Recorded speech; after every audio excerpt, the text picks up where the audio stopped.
I've been working for a Spanish company for about 7 to 8 years now. We've all gotten to know each other really well.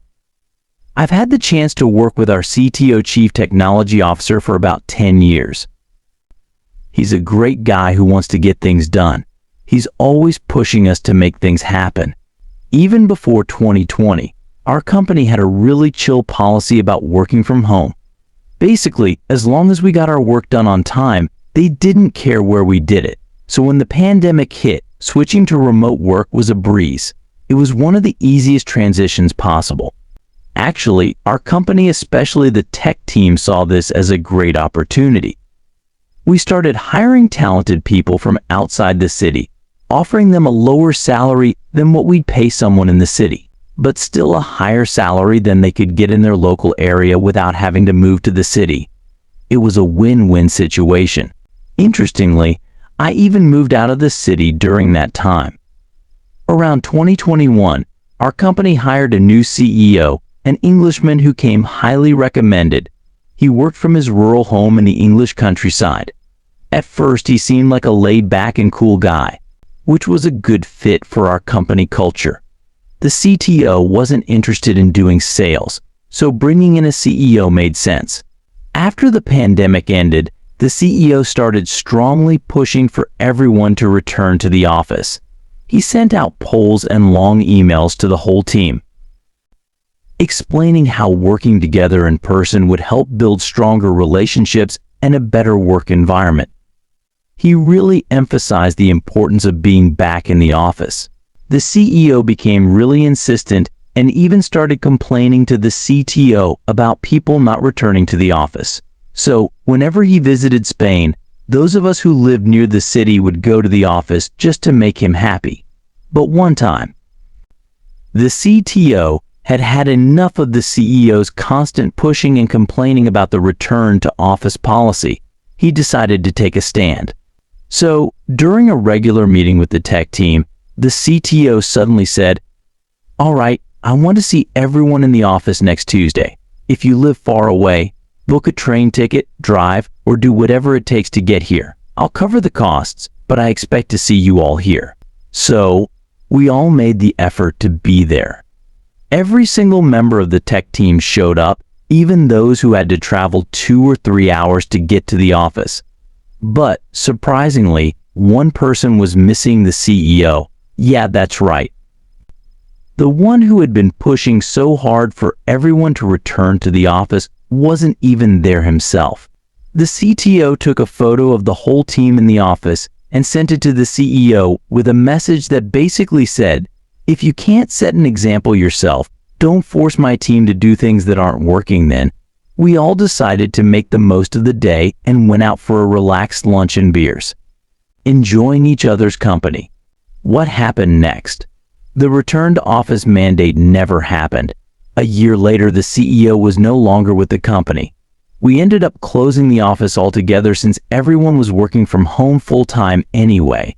And in a surprising turn of events, the CTO took on the role of acting CEO, in addition to his existing role, and things have been running smoothly ever since. It was a great outcome for everyone, except maybe the former CEO. Story 2. I'm mostly a stay-at-home mom. I work a little bit, just 8 hours a week, split into 2 days. I also homeschool our kids, run a podcast, and have a small baking business on the side.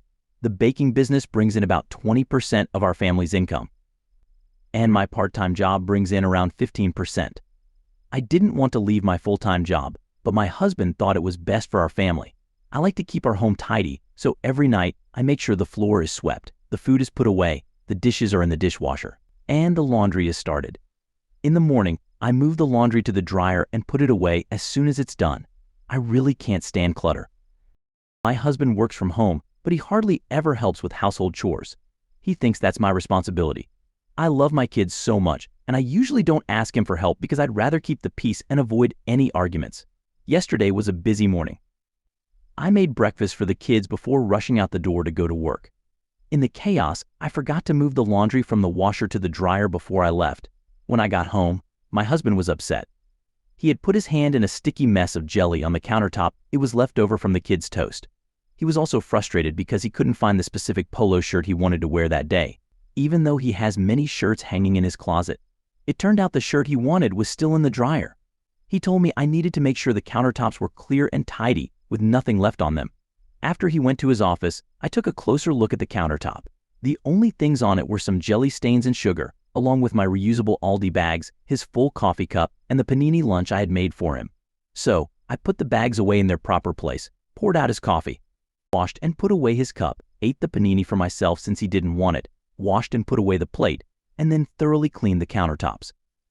20 minutes later, my husband walked back into the room, expecting to find his coffee and panini on the countertop.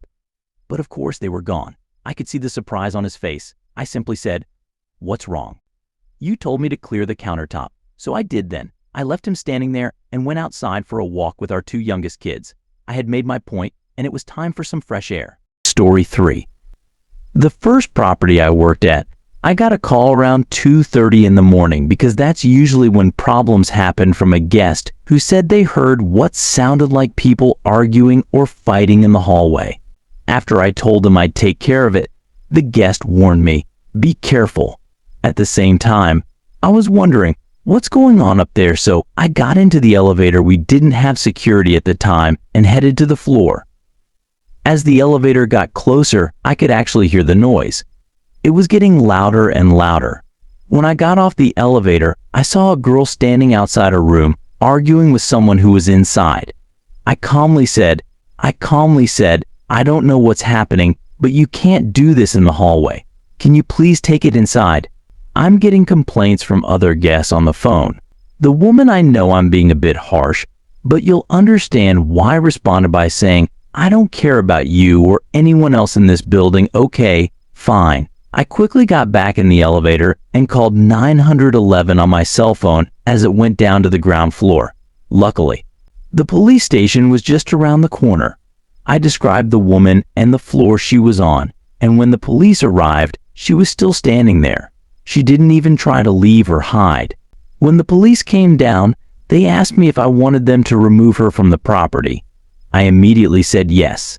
Then, she told the police she was from out of town, and I responded, "I don't care where she goes, but she can't stay here." She then said, "I want a refund." I replied, "You'll have to talk to management about that on Monday since it was a Saturday." The police then escorted her out of the building. 2 days later, the general manager called me to follow up on the incident. He told me that the woman was with a group of people who were using a friends and family discount, even though they weren't supposed to be. But that wasn't the biggest surprise. The GM at the other property said the room was booked under the name of someone who had been fired a month earlier. That meant someone who still worked at that property had booked the room for them, which is a serious offense that could get someone fired.